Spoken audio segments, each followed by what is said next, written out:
As part of my work, integrated learning assessment, I chose option 2 of teaching somebody that you are currently living, residing with a novel skill or task of their choice over a 4-week period.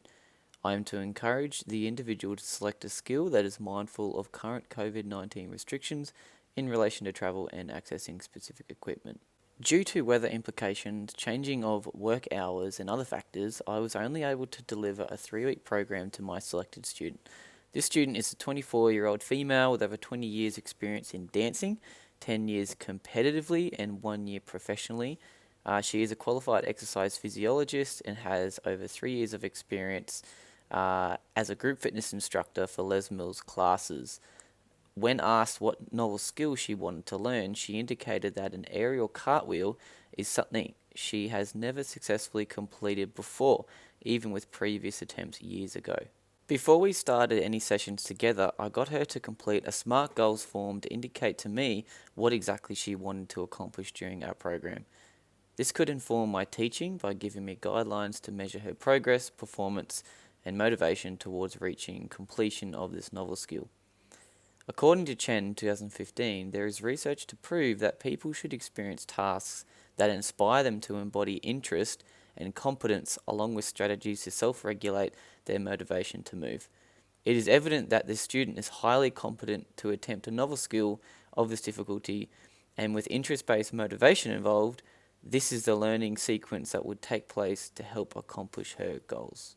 My focus for Lesson 1 was for my student to use established criteria to apply and evaluate effectiveness of aerial cartwheel movement strategies and to respond to teacher feedback to enhance aerial cartwheel skill performance.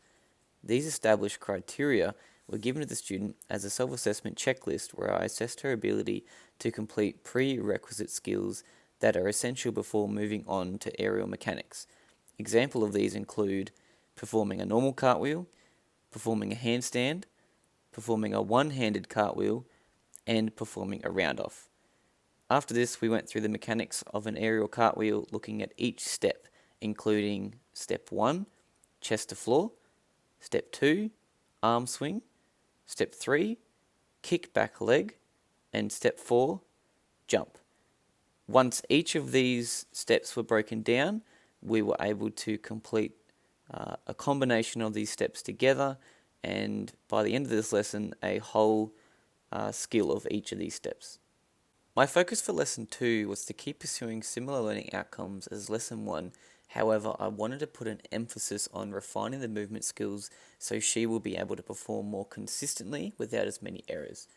I handed the second self-assessment checklist to her with more detailed aerial progressions for her to complete after we recap the steps of aerial mechanics.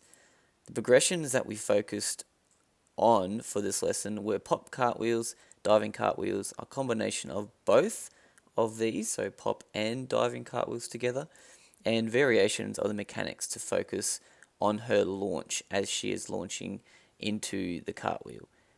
At this stage in the program, I noticed her movements were more fluid, reliable, and efficient, telling me her performance was progressing due to being able to complete more than last lesson. My focus for Lesson 3 was to get closer to an attempt of the aerial cartwheel. Like normal, we recapped all the progressions, however, I made sure that she could perform these safely and smoothly with little error. I wanted to make sure these skills were almost autonomous, largely controlled automatically, with a greater focus on speed and the motion of the movement sequence, so she feels confident enough to attempt the aerial even after the program. My pedagogical approach towards teaching the novel skill is experiential learning and manipulating feedback during physical education. According to Kolb 1984, experiential learning is learning by doing that immerses the learner in an experience that utilizes reflection to develop new skills. This approach is useful in a one-on-one type scenario, but it is also great for the student to learn through doing the actions and making adjustments through reflection. According to Drost 2018, research shows that physical education teachers appear to impact students to a higher degree, affecting skill development and motivation through the application of feedback.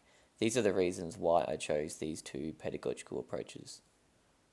The three methods of assessment I selected for this program were in the form of diagnostic, formative, and summative assessment. For diagnostic assessment, the self-assessment checklist was used to identify current skill level and competencies. At the start of a unit of work, diagnostic assessment takes place as a form of evidence that enables the teacher to understand a student's current knowledge of a topic. This form of assessment helps identify students' current knowledge of a subject, their skill sets and capabilities, and to clarify misconceptions before teaching takes place. Knowing the student's strengths and weaknesses helped me to plan what to teach and how to teach it. For formative assessment, the second self-assessment checklist was used for the student to follow as they progress through the skill progressions. Throughout a unit of work, formative assessment happens as a process of informal and formal strategies utilised by a teacher to track how learning is advancing. This process took place in the form of a checklist where my student would progress through each challenging movement sequence until a judgment would be made on whether she could successfully complete the task or would need appropriate feedback to make adjustments or practice. Lastly, for summative assessment, the aerial cartwheel quiz was used to summarise the knowledge learnt over the unit through applying understanding with questions to support the skill mechanics, progressions, and combinations involved to help achieve an aerial.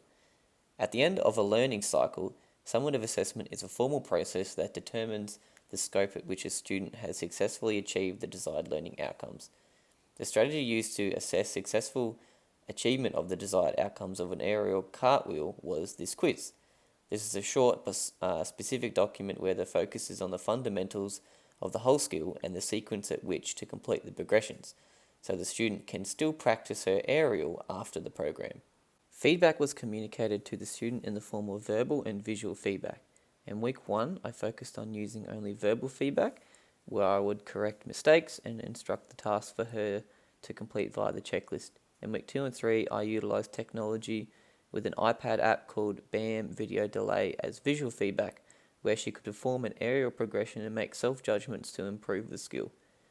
According to Paleo and other authors, 2015, video and teacher feedback provides positive results to students with significant improvements in their skill technique, execution, knowledge and learning, and high engagement with practice. This research informed me the best practice to utilise when giving feedback to my student as we progress through her aerial cartwheel. The Year 9 and 10 Health and Physical Education curriculum was used to inform learning from 2 content descriptors as a standard to develop, implement, and evaluate movement concepts and strategies for successful outcomes with and without equipment, and 2. Provide and apply feedback to develop and refine specialised movement skills in a range of challenging movement situations. Here I developed understanding goals and knowledge learning instructions, or KLIs, from the curriculum content and at standard evidence from the achievement standard for assessment purposes during this program. Here is a more detailed rubric where I have made judgments against the curriculum standard to evaluate the understanding that has occurred from evidence gathered through this program, showing that my student is at standard with her skill development, but showing signs of extending to above standard. I sought feedback from my student via verbal questioning in week 1 and 2, and a written questionnaire at the end of week 3. I asked verbal questions that focused on my pedagogical approach, how I communicated with her, so my tone of voice and clarity, the learning sequence of skill progressions, and whether she actually enjoyed the program overall. With the written feedback from the questionnaire, I asked similar questions to the previous weeks. However, I wanted a more in-depth response to indicate to me where I could improve my teaching practice for future programs. Through the provided feedback over the 3-week program, my student unfortunately did not complete her initial goal of being able to perform an aerial cartwheel. However, I did notice a significant increase in her self-confidence, a more fluid motion of the skill performance progressions, and more controlled movement sequences. I believe with more practice opportunity, a suitable environment to enable her to push herself, and continued feedback, she will be able to accomplish the goals that she initially set.